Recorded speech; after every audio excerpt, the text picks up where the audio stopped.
누나 위로하고 아버지 묘소로 글쎄 무려 4년 만입니다. 이 박지만 회장과 박근혜 전 대통령의 만남이 공개된 건 대통령 당선 이후 처음입니다. 오늘 오전 박지만 회장이 삼성동 자택의 오전 9시에 모습을 드러냈는데요. 그 모습부터 화면으로 만나보시죠. 저 회장님 신경이라도 한 번만 좀 부탁드리면 안 될까요? 오늘 영장 실질심사 앞두고 있는데 좀 어떻게 보시는지 한 번만 좀. 그냥 가시죠. 아무나 되는. 대통령이 어떤 말씀을 하셨는지만 한 말씀 부탁드릴 수 없을까요? 현충원 나왔을 때 얘기인데 오늘 어떤 질문에도 답을 하지 않고 있습니다. 민영선 원장님. 네. 그러니까 영장실질심사 받으러 가기 전에 누나를 잠깐 만나는 걸로 조율이 다 됐던 모양이더라고요. 네, 그렇죠. 왜냐하면 이제 자택을 지금 방문하는데 아무나 이렇게 오게 하는 게 아니고 박근혜 대통령이 최종 오케이 결정을 해야 이제 경호 단계에서 이게 그 저지선이 없지 않겠습니까? 그런 측면에서 이렇게 그 사전에 얘기가 된 거기 때문에 박지만 회장이 저렇게 삼성동 자택에 자연스럽게 들어갈 수 있지 않았냐 일단 이렇게 보이고요.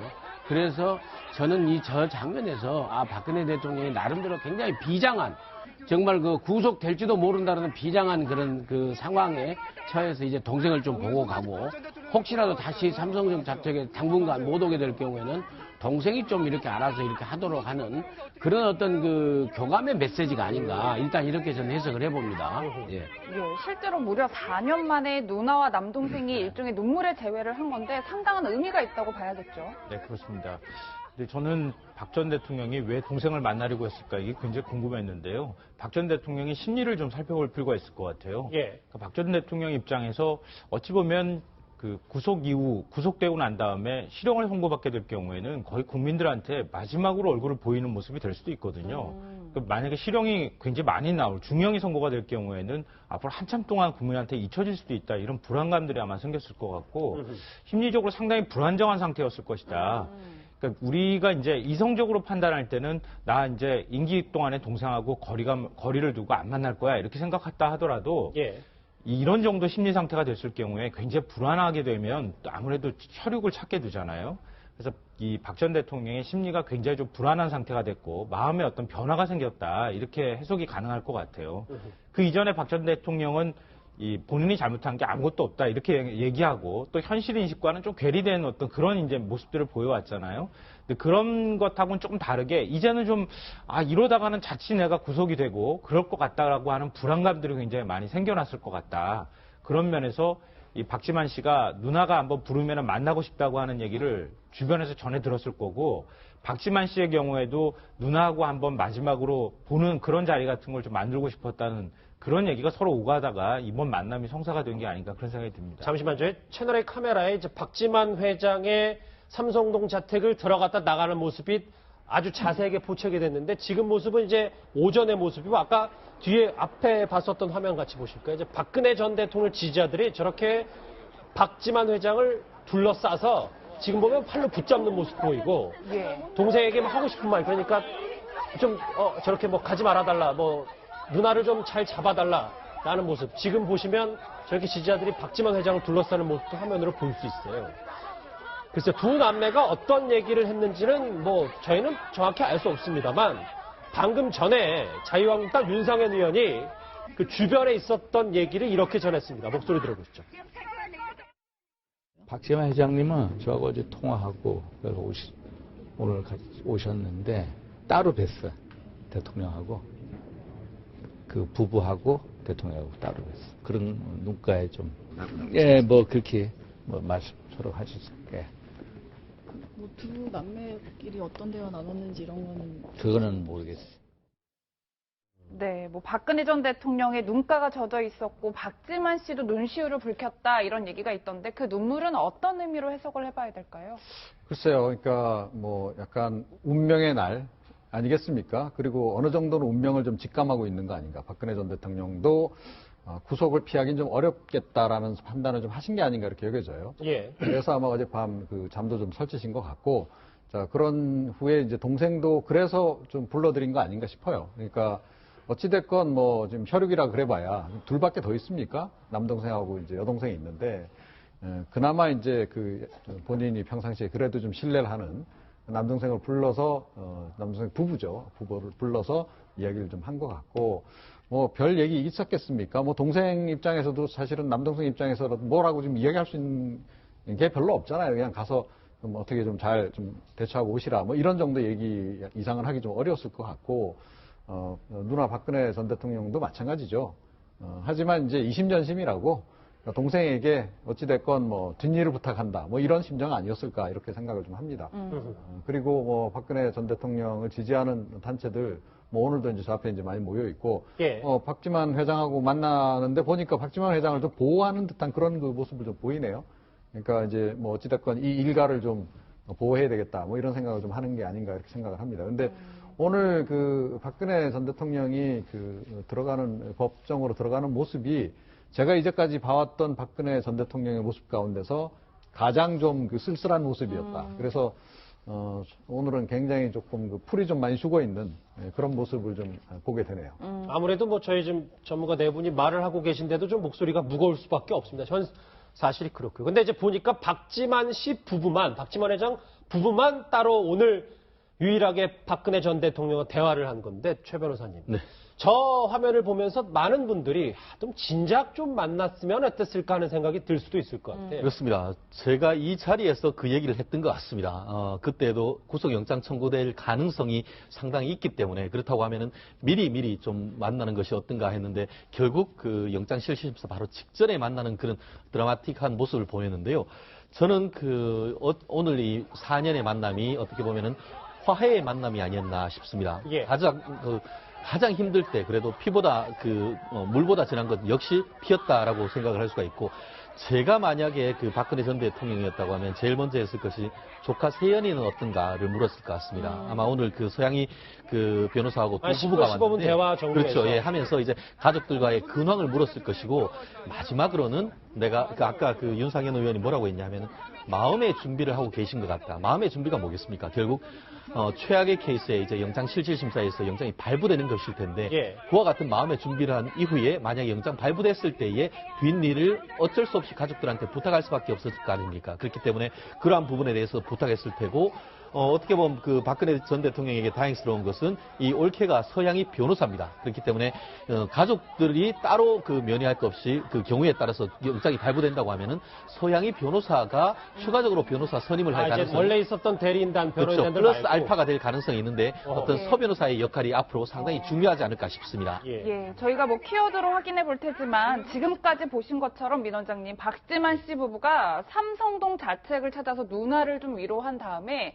아버지의 묘소로 향했단 말이에요. 서양희 변호사의 손을 꼭 붙잡고 그 묘역 주변을 한 바퀴 돌고 자리를 떠났다고 하는데 어떤 마음이었을까요? 그게 이제 박 전 대통령의 큰 누나라고 했을 때 박 전 대통령이 이런 어려움을 처했을 적에 결국에는 아버지의 어떤 그 이뤄놓은 긍정적인 측면에서 이협이라고 할까요? 이런 부분에 대해서도 누나가 상당히 까먹어버리고 이런 부분에 상당히 그 아버님한테 그 민망하고 송구한 이런 마음 그리고 또 어찌됐건 간에 그 좀 이렇게 그 마음으로라도 하늘나라에 계신다고 하면은 하늘나라에서 그 누나를 좀 이렇게 살려낼 수 있도록 마지막이라도 좀 불구속이라도 되게끔 하는 걸 기원하는 차원에서 이제 부인 서양희 변호사하고 저렇게 가는 게 아니냐 저는 그렇게 또 그 해석을 합니다. 네.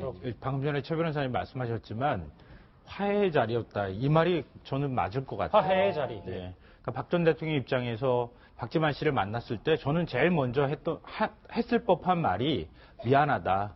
내가 이런 처지가 되고 이렇게 해서 참 미안하다. 이런 얘기를 제일 먼저 했을 것 같아요. 누나가 남동생한테? 네. 그러니까 박 전 대통령이 결국은 남동생이나 뭐 여동생도 마찬가지지만 다 주변을 쳐내고 최순실 씨가 그 주변에 다른 사람이 오지 못하도록 하면서 결국 이런 비극이 생긴 거 아니겠습니까?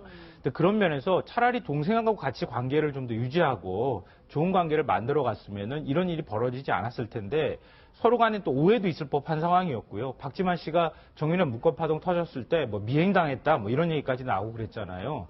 그러니까 그런 서로 간의 오해가 좀 쌓여있던 부분을 이번 기회에 좀 털어내는 그런 자리였을 거 아니겠는가 이렇게 생각되고요.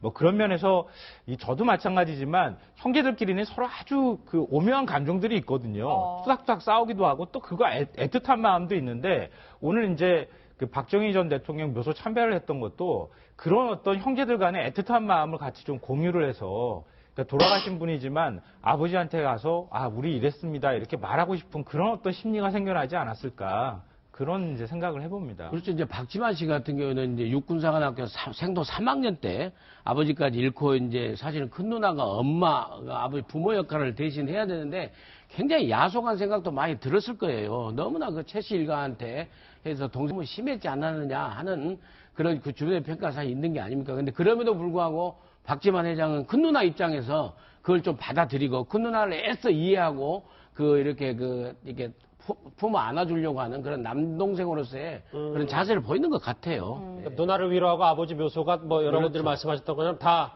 이 가족의 화해의 장이었다. 그런데 또 오늘은 불행히 또 운명의 날이긴 하군요. 그런데 오늘 자택을 방문한 박근혜 전 대통령의 인척은 한 명 더 있습니다.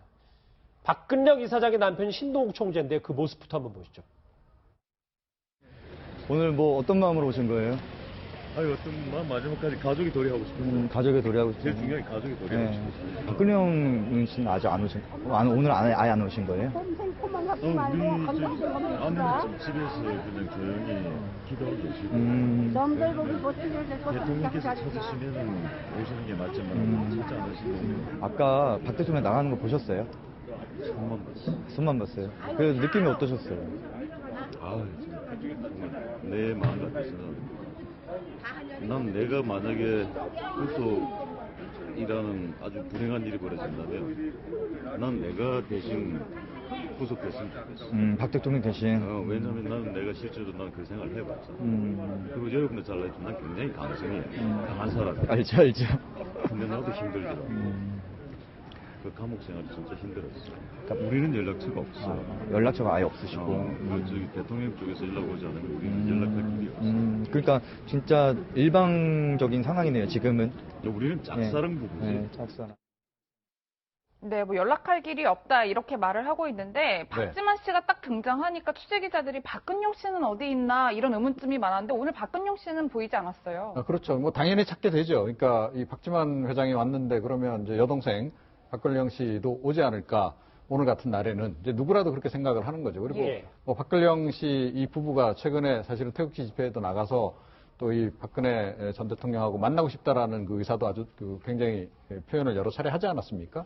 저는 사실은 이 박근혜 전 대통령이 오늘은 박근영 씨 부부 뭐 좀 마음에 안 드는 부분이 상당히 있더라도 그래도 불러드리는 게 좋지 않았을까 이렇게 생각해요.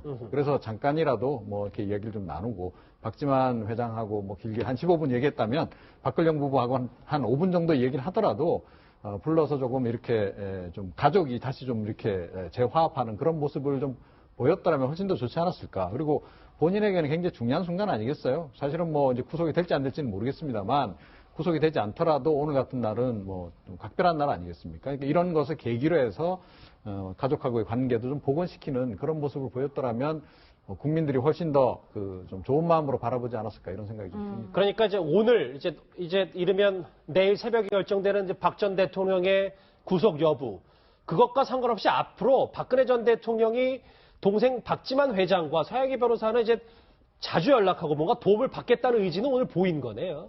그렇죠. 아까 말씀하신 대로 첫 번째 만났을 때는 반가움을 얘기를 했을 테고 마지막으로 할 때는 만약의 경우를 해서 부탁한다라고 했을 겁니다. 실제로 뒷바라지를 만약에 그 영장이 발부됐을 경우에는 실제 뒷바라지를 해줄 수 있는 사람은 이 박지만 씨 부부밖에 현실적으로 없지 않습니까? 뭐 이제 박근영 씨는 제외하고 이제 그렇죠. 오늘 저게 나온 거죠. 그렇죠. 그렇기 때문에 일단 그 박지만 씨 부부가 역할이 상당히 크고 아마 그렇기 때문에 오늘 아버지 어머니 묘를 갔을 거로 생각이 되는데요. 뭐 본인들로서는 영장이 기각되기를 굉장히 바랄 것이고 뭐 본인들 마음은 충분히 이해합니다만 경우에 따라서 그렇지 않다고 했을 경우에는 아마 내일부터 정말 지금 그 서양희 변호사 같은 경우에는 지금 제가 알기로는 변호사 업무를 하지 않고 있는 것으로 알고 있습니다만 경우에 따라서는 마치 그 조윤선 그 전 장관의 남편이 사실상 변호인으로서 옥바라지를 하는 것과 마찬가지의 어떤 그런 모습을 보일 것 같은데요. 경우에 따라 그렇기 때문에 더더욱 오늘 만나는 것이 박근혜 전 대통령에게도 실질적인 의미가 있는 자리다. 단순한 화해를 넘어서 실질적인 뒤에 있는 준비까지도 할 수 있는 자리이기 때문에 매우 또 박근혜 전 대통령에게 마음의 위로도 되고 또 뒤에 있을 것까지도 정리할 수 있는 부분이 있었기 때문에 상당히 큰 의미가 있는 자리가 아니었나 싶습니다. 보는 사람들로 하여금 여러 가지 생각이 들게 하는 깜짝 방문이었는데 그동안 박근혜 전 대통령은 박지만 회장이 과거 이 국정개입 문건 의혹에 연루됐을 때도 이렇게 비판하는 목소리를 낸 적이 있습니다. 그 목소리 한번 들어보시죠. 전민회 시절에 권력 암투설이 있는데 어떤 입장이십니까? 들어가서 이야기할게요. 전혀 관계 없는 사람과 관계 없는 사람 중간을 이간질 시켜가지고 뭔가 어부지리를 노리는 그런 데에 다 말려든 것이 아니냐. 그러니까 그런 그 바보 같은 짓에 말려들지 않도록 그 정신을 차리고 살아야 된다고 생각합니다. 예. 사실 저 때 박지만 씨에게 정신을 차리고 살아야 한다, 바보 같은 짓에 말렸다, 뭐 이런 식의 이야기를 해서 사이가 참 좋지 않다 이런 기사들이 많았잖아요. 그렇죠. 근데 이제 돌이켜 보니까 이제 우리가 다 알게 됐지 않습니까? 돌이켜 보니까 최순실 씨하고 정윤회 씨 측에서 움직임에 대한 이런 보고서 모든 것을 민정실에서 박지만 씨에게 불리한 쪽으로 박근혜 전 대통령에게 보고한 게 아닌가. 그렇기 때문에 그쪽 보고서만 보고 그 박지만 전 회장이 쓸데없이 바보짓을 해서 사람들을 모으고 그 인맥을 형성하려고 해서 국정에 관여하려고 한다. 이런 인상을, 이런 판단을 하게끔 박근혜 전 대통령에게 보고서가 올라간 걸로 그렇게 해석이 될 수밖에 없는 이런 장면이라고 봅니다. 그래서 그때부터 확실히 이제 그 사실은 사이가 틀어졌는데 그 전에 이제 90년대 1차 파동 또 2차 파동에 있어서 유경재단 파동에 있어서 2차 파동 때는 사실은 박지만 씨는 박근혜 큰형이하고는 사실 좋아졌거든요. 그런데 이제 그 나중에 대통령하고 대통령이 되신 다음에 최순실 씨의 이 그쪽에 의해서 박지만 씨가 상당히 쉽게 말씀드리면 왕따 당한 큰 누나 대통령 큰 누나로부터 왕따 당한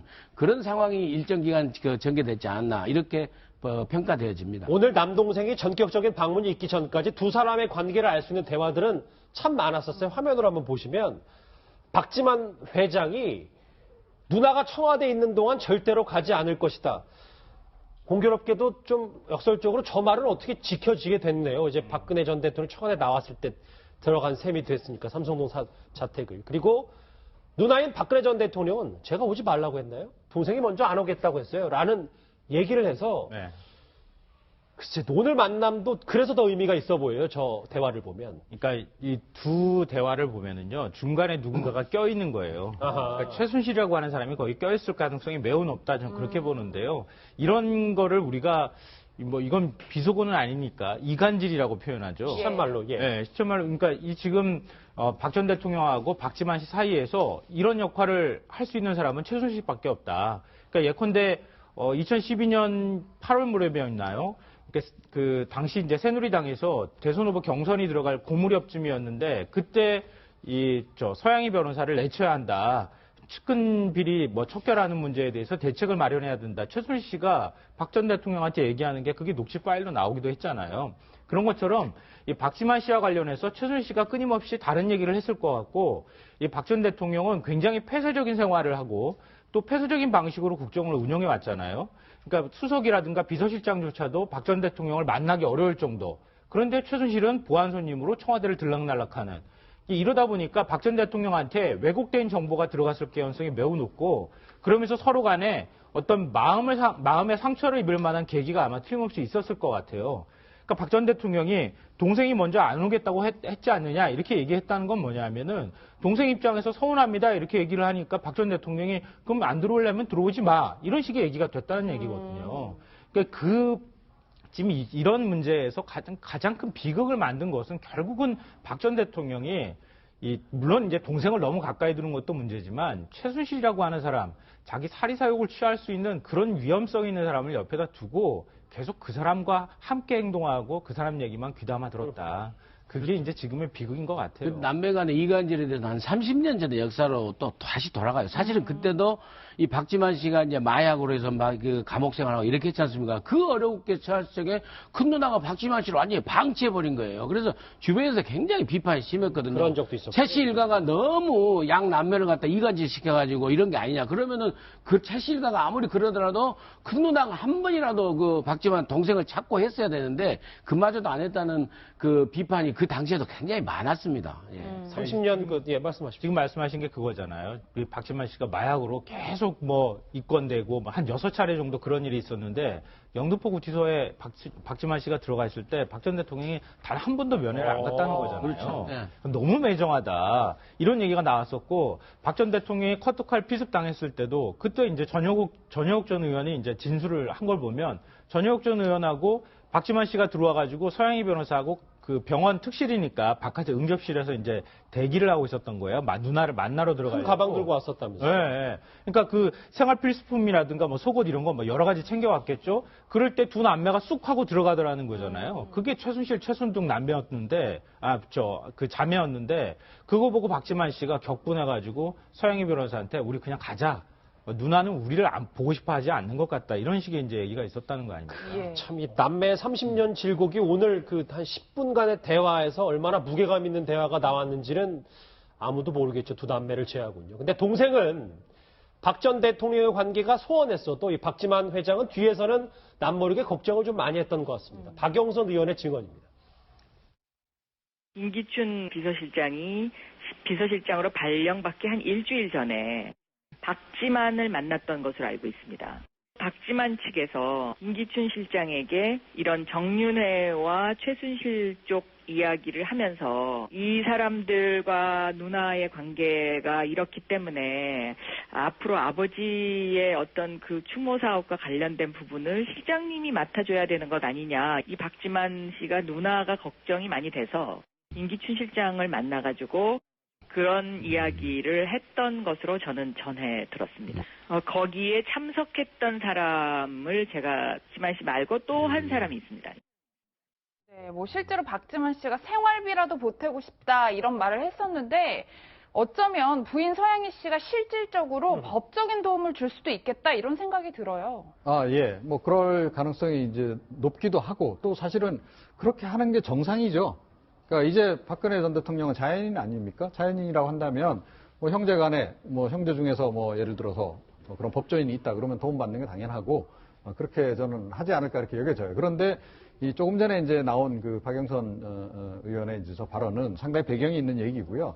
사실은 이 박지만 회장하고의 관계가 그러니까 2012년 대선 마치고 난 직후까지는 어느 일정 기간은 좀 사실은 이 박지만 회장하고 이 박근혜 전 대통령의 관계가 좀 복원되는 그런 과정들이 실제로 있었어요. 예. 그러니까 2012년 그 대선 과정에서 그래서 이제 사실은 뭐 만사올통이라는 얘기가 나오기도 했었고. 맞아요. 예. 그랬던 건데 그 만사올통이라고 하는 그 어떻게 보면 그 프레임을 걸어서 그쪽을 공격한 게 좀 최순실 씨였다라고 좀 봅니다. 그래서 최순실 씨가 그때 박지만 회장 가족하고 일가하고 다시 좀 가까워지는 것을 보고 그때부터 견제를 굉장히 심하게 한 거죠. 그래서 사실은 2012년 그러니까 대선 끝나고 나서 2013년 초기 임기 초반에만 하더라도 박지만 회장하고 이 박근혜 대통령 사이에서는 그래도 약간 교류가 있었다. 그리고 뭐 인사와 관련해서 약간 자문도 좀 얻기도 하고 이제 그랬던 것 같아요. 예. 저는 차라리 그때 그 기조대로 그대로 갔더라면 그리고 가끔 주말 같은 때는 뭐 이 박지만 씨 부부를 불러들여서 일종의 키친 캐비넷처럼 바깥 얘기도 듣고 했더라면 훨씬 더 낫지 않았을까 싶은데 사실은 그래서 2013년에서부터 2014년 그러니까 정윤의 그 감찰 문건 그 사고가 터지기 전까지 두 진영 간에 약간의 그 역시 알력이 있었던 건 분명한 것 같아요. 그리고 그 과정에서 이제 박지만 그 미행 사건도 이제 불거진 것이고 지금 뭐 그것은 어떻게 보면 오리무중 사건이 돼버리긴 했으나 그 박지만 씨를 미행한 것도 사실일 가능성이 이제 봐서는 좀 높지 않나 이렇게 생각을 해요. 그래서 박지만 회장이 그때 어느 정도는 누나를 돕기 위한 역할을 하려고 좀 했던 것 같아요. 자, 그런데 그 부분을 이제 이 최순실 부부가 그대로 용납할 수 없었던 것이죠. 알겠습니다. 그래서 견제를 했던 거고 미행도 했던 것이고 또 역정보를 박근혜 대통령에게 올려서 박지만 회장이 저런 움직임이 있는데 동생 좀 조용히 있도록 하세요라고 요구를 했을 가능성이 높지 않나 이렇게 생각합니다. 그러니까 지금 말씀하시니까 생각나는데 박지만 씨하고 최순실 씨 사이에 김기춘 전 비서실장이 껴있었던 거예요. 양쪽으로 이렇게 연결이 돼 있는 거예요.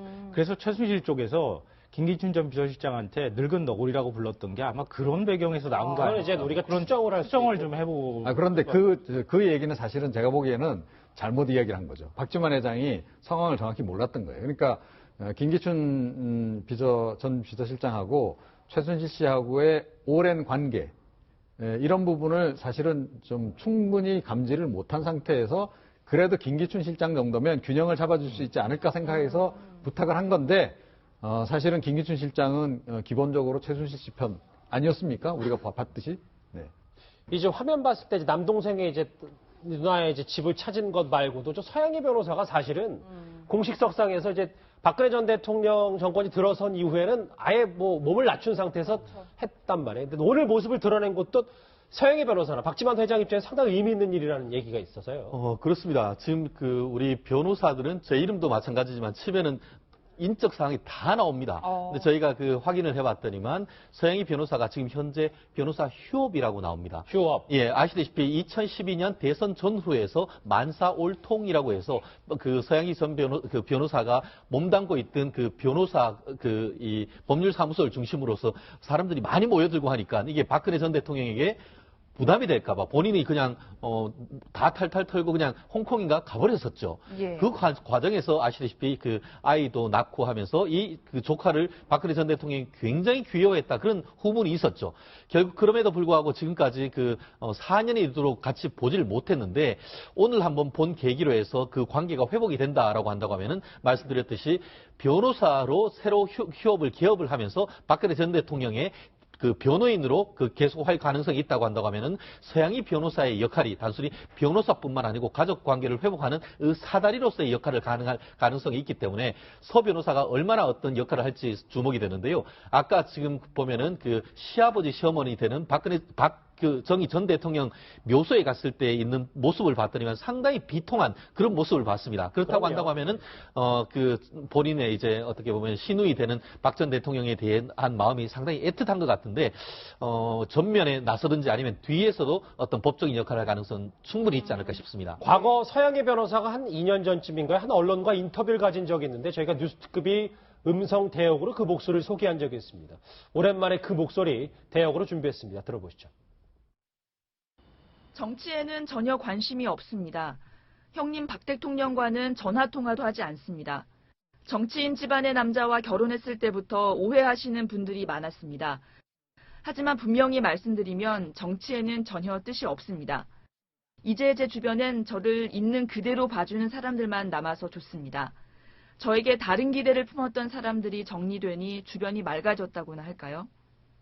예, 불과 몇 년 안 됐네요. 지난해 6월에 인터뷰였는데 사실 서양희 씨가 오늘 이렇게 모습을 드러내면서 앞으로의 역할에 궁금증을 가지시는 분들이 많을 텐데 일단 뭐 정치 개입 가능성에 대해서는 강하게 부인을 하고 있네요. 근데 처음에 이제 서양희 변호사에 대해서 굉장히 활달하고 이제 수재 영재 아니겠습니까? 어찌됐건 대학 변호사 사법고시까지 합격해서 그렇게 해서 처음에 얘기할 적에 그런 얘기도 일부 있었습니다. 이제 박지만 씨의 부인으로서 결혼도 결혼이지만은 박정희 전 대통령의 며느리로서의 위치를 더 좋아하는 게 아니냐라는 평가가 나올 정도로 이제 정치 지향적이고 정치적 의지가 굉장히 강한 것이다. 그래서 이제 그런 부분들이 다 그런 평가가 연결돼가지고 만사 올통이라는 공격도 받고 이제 이렇게 된 거 아니겠어요? 그런 측면에서 자꾸 이제 구설에 오르다 보니까 대통령인 박근혜 전 대통령을 위해서 본인이 아주 확실하게 정치에는 관여하지 않겠다라고 선을 긋는 이런 인터뷰를 일부러 한 게 아닌가. 일단 그렇게 해석되고요. 그 다음에 본인적으로는 어찌됐건 간에 정치적 의지를 한풀 꺾은 그런 상태가 아닌가 이렇게 보여집니다. 다만 이분과 관련해 가지고는 여전히 이와 같은 상황 속에서 정치에 뛰어들 가능성은 전 있다고 봅니다. 마치 노무현 전 대통령이 그와 같은 일을 겪은 다음에 문재인 후보가 어땠습니까? 난 전혀 정치에 관심이 없다라고 했다가 노무현 전 대통령이 그와 같은 비극을 보면서 운명이다라고 하면서 다시 돌아왔던 그 모습이 있는데 가족들로서는 박근혜 전 대통령에 대한 명예회복을 하려고 하는 그런 생각이 상당히 있을 가능성이 큽니다. 그렇기 때문에 앞으로 서양희 변호사의 법조인으로서의 어떤 모습뿐만 아니고 정치에 투신하는지 여부에 대해서도 상당히 좀 지켜봐야 될 부분이 있지 않을까 싶습니다. 오늘 오전에 이제 삼성동 자택의 모습 한번 더 보실까요? 이 박지만 회장과 박근혜 전 대통령의 만남을 주선했던 윤상현 의원 말고도 저기 보시면 이제 박근혜 전 대통령 주변에 오늘 최경환, 조원진, 김태흠, 이우연, 박대출 이런 자유한국당 의원 7명이 이렇게 대기를 했었어요. 물론 오늘 박 전 대통령과의 친박 의원들은 대화는 나누지 않았습니다. 따로 대화는 나누지 않았는데 오늘 오전에 김진태 의원이 여전히 비난의 목소리를 냈습니다. 그 목소리 한번 들어보시죠. 전직 대통령을 그렇게 감옥에까지 보내야 하느냐. 그래서 이거는 좀 이 사회적인 국가적인 대통합 차원에서도 정말 이 문제가 많다. 전혀 증거인멸이 도주되어 있을 수가 없습니다. 노무현 옛날에 640만 불 사건 이런 것들 그동안에 있었던 그 수많은 정권 실세에 대해 관련됐던 것을 덮였던 것에 비하면 이건 형평성이 없는 거죠. 그러니까 오늘 친박계 의원들이 저렇게 7명이 간 건 이종호 박사님. 글쎄 이게 본인의 정치적의 목적도 물론 아예 배제할 수 없습니다. 그것보다 구속이 결정될 수 있을 만큼 좀 박 전 대통령에게 마지막 안부를 전했다. 저것도 박지만 회장의 모습과도 비슷하다고 봐야 되는 겁니까? 예, 일단은 그렇게 이제 봐야 되겠죠. 근데 이 박근혜 전 대통령을 지키기 위해서 대통령 출마한다는 김진태 의원은 저 현장에 없었네요. 왜 그랬을까요? 그리고 또 이번에 그 친박계 의원들이 82명이 청원서를 내지 않았습니까? 예. 구속시켜서는 안 된다라고. 그런데 이름을 또 다 안 밝혔어요. 비공개로 했더라고요. 그것도 전 납득이 안 가요. 그리고 오늘 같은 날은 그러니까 사실은 이제 구속 당할 수 있는 그런 아주 결정적인 날이라고 전제를 한다면 더 많은 친박계 의원들이 저 자리에 가는 게 맞다라고 봅니다. 그런데 그러니까 개별적인 차원에서 가는 것이 맞는데 숫자가 의외로 적어요. 그러니까 제가 보니까 이미 그 친박계 중에서도 상당수가 박근혜 대통령식의 표현을 하자면 이미 배신의 과정에 들어선 게 아닌가 이런 생각을 좀 하게 되네요.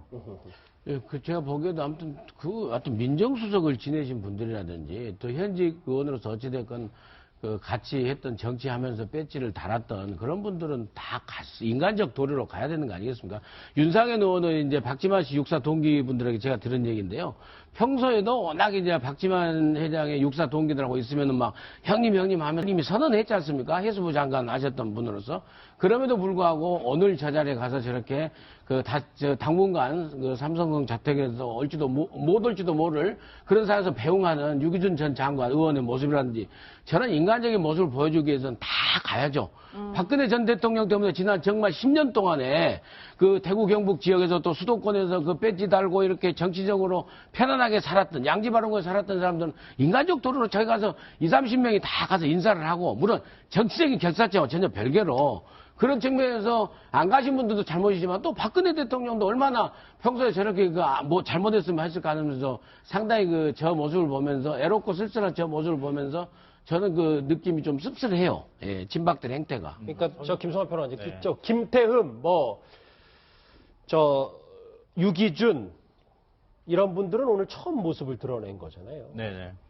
그동안에 이제 박 전 대통령하고 어떤 방식으로든 인연이 얽혀있는 이른바 친박계 의원들은 나름대로 이제 책임감도 느낄 거고, 안타까운 심정도 아마 있을 겁니다.